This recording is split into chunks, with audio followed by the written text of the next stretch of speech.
ukurannya kira-kira sebesar kacang walnut, ya. Kemudian fungsinya sebetulnya untuk sebagai salah satu pabrik komponen air mani seorang pria. Jadi prostat itu mensekresikan atau memproduksi komponen air mani sekitar 20-25%.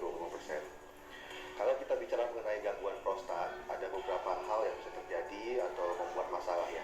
Yang pertama adalah kemungkinannya adalah terjadi suatu radang pada prostat atau infeksi pada prostat yang kita sebut sebagai prostatitis. Kemudian yang kedua, masalah yang mungkin terjadi adalah pembesaran prostat jinak atau yang biasa disebut sebagai BPH atau benign prostatic hyperplasia. Dan kemungkinan yang ketiga yang mungkin paling kita khawatirkan adalah kemungkinan suatu keganasan atau kanker prostat. Baik, jadi saya akan bahas satu-satu mungkin ya, karena ketiga kemungkinan masalah itu mempunyai penyebab yang berbeda-beda. Pertama kita bahas mengenai prostatitis atau radang di prostat. Penyebabnya memang paling sering adalah suatu kuman atau bakteri. Bakteri ini awalnya biasanya paling sering terjadi dari infeksi saluran kemih. Kemudian dia naik ke prostat dan menyebabkan infeksi atau radang di prostat.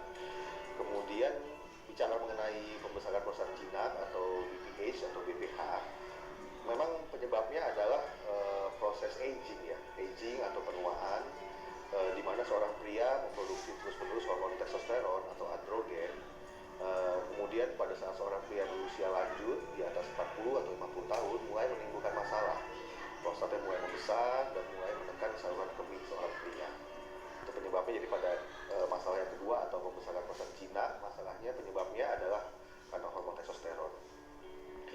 Kemudian ketiga mengenai kanker prostat atau keganasan prostat, penyebabnya memang tidak ada yang tahu ya sampai sekarang, jadi masih diperdebatkan. Namun mekanisme yang diketahui adalah terjadi kerusakan DNA, atau DNA damage, di mana akibat kerusakan DNA itu prostat tubuh tidak terkendali, tidak terkontrol, dan menyebabkan banyak gejala.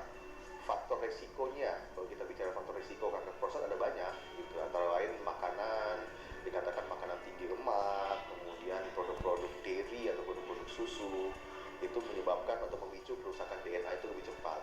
Yang kedua, faktor-faktor lain seperti merokok, kemudian paparan zat kimia, itu juga dikatakan memicu pertumbuhan prostat abnormal sehingga menjadi kanker. Kemudian yang ketiga ya riwayat prostatitis sebelumnya, jadi riwayat prostatitis atau radang di prostata kronik itu juga katanya memicu pertumbuhan prostat ini lebih cepat. Ya. Faktor resikonya sih memang dikatakan lifestyle ya, jadi ada penelitian yang membandingkan mereka yang memang pada saat mereka dengan masalah prostat atau gangguan prostat ya pada usia di atas 40 atau 50 tahun, itu mereka pada saat usia muda ternyata gaya hidupnya kurang baik. Seperti apa gaya hidup yang kurang baik? Mereka kurang olahraga, jadi sedentary lifestyle ya. Ya seperti masyarakat perkotaan, seringkali kita jarang aktivitas fisik, jarang olahraga. Jadi mereka yang jarang olahraga memang dikatakan pertumbuhan prostatnya lebih cepat dibanding orang yang memang rutin olahraga. Kemudian yang kedua tadi makanan ya, faktor makanan. Jadi makanan ya junk food atau western food yang dia tinggi lemak, kaya lemak, kemudian digoreng-goreng, yang minyak, itu juga dikatakan faktor risiko yang membuat prostat tumbuh lebih cepat. Salah satu faktor risikonya memang seperti itu ya. Jadi seseorang yang terkena prostatitis pada usia muda dan dia kronik atau berulang dan tidak ditanggulangi, memang dikatakan faktor risiko menjadi kanker prostatnya pada saat usia lanjut di kemudian hari memang lebih tinggi dibandingkan mereka yang tidak ada riwayat prostatitis. Namun memang mekanisme pastinya tidak diketahui gitu. Nah mungkin datanya di Indonesia belum banyak, tapi kalau di Amerika itu menunjukkan bahwa 90%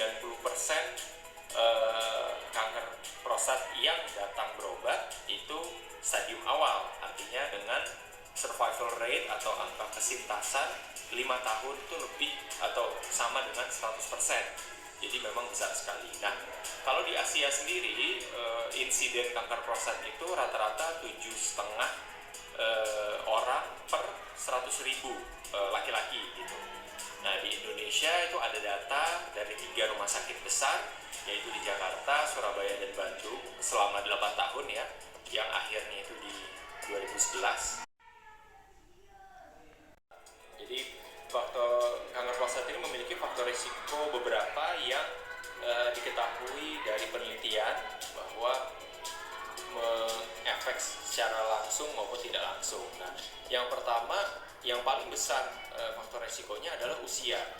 Jadi dengan bertambahnya usia seorang laki-laki, kelenjar prostatnya ini juga meningkat atau lebih lama paparannya terhadap hormon testosteron, sehingga chance atau resiko untuk mendapatkan kanker prostat juga meningkat. Biasanya ini terjadi pada laki-laki di atas 60 tahun.